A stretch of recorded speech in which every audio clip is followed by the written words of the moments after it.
ಈಗಾಗಲೇ ಅರಮನೆ ಸುತ್ತಮುತ್ತ ಮೈಸೂರು ಪಾಕ್ ಅಂತೇಳಿ ಯಾವುದೋ ಬ್ರ್ಯಾಂಡ್ ಇಲ್ಲದೆ ಇರುವ ಮೈಸೂರು ಪಾಕನ್ನು ಇದೇ ಮೈಸೂರು ಪಾಕು ಅಂತೇಳಿ ಕೊಡ್ತಾ ಇರುವಂಥದ್ದನ್ನು ನಾವು ಗಮನಿಸಿ ಆ ವಿಷಯವನ್ನು ಪೊಲೀಸರಿಗೆ ನಾನು ಹೇಳಿದ್ದೀನಿ.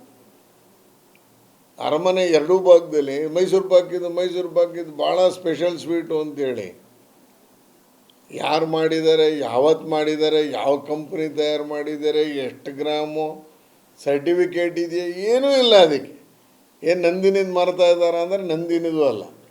ಅಂದರೆ ಪ್ರವಾಸಿಗರಿಗೆ ಶೋಷಣೆ ಆಗ್ತಿದೆ.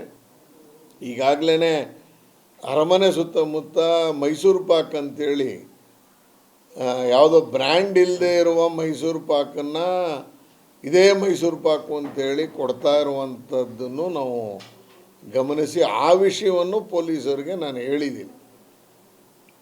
ಅರಮನೆ ಎರಡೂ ಭಾಗದಲ್ಲಿ ಮೈಸೂರು ಪಾಕಿದ್ದು ಭಾಳ ಸ್ಪೆಷಲ್ ಸ್ವೀಟು ಅಂತೇಳಿ ಯಾರು ಮಾಡಿದ್ದಾರೆ, ಯಾವತ್ತು ಮಾಡಿದ್ದಾರೆ, ಯಾವ ಕಂಪ್ನಿ ತಯಾರು ಮಾಡಿದ್ದಾರೆ, ಎಷ್ಟು ಗ್ರಾಮು ಸರ್ಟಿಫಿಕೇಟ್ ಇದೆಯಾ, ಏನೂ ಇಲ್ಲ. ಅದಕ್ಕೆ ಏನು ನಂದಿನಿದು ಮಾರ್ತಾ ಇದ್ದಾರೆ ಅಂದರೆ ನಂದಿನಿದು ಅಲ್ಲ.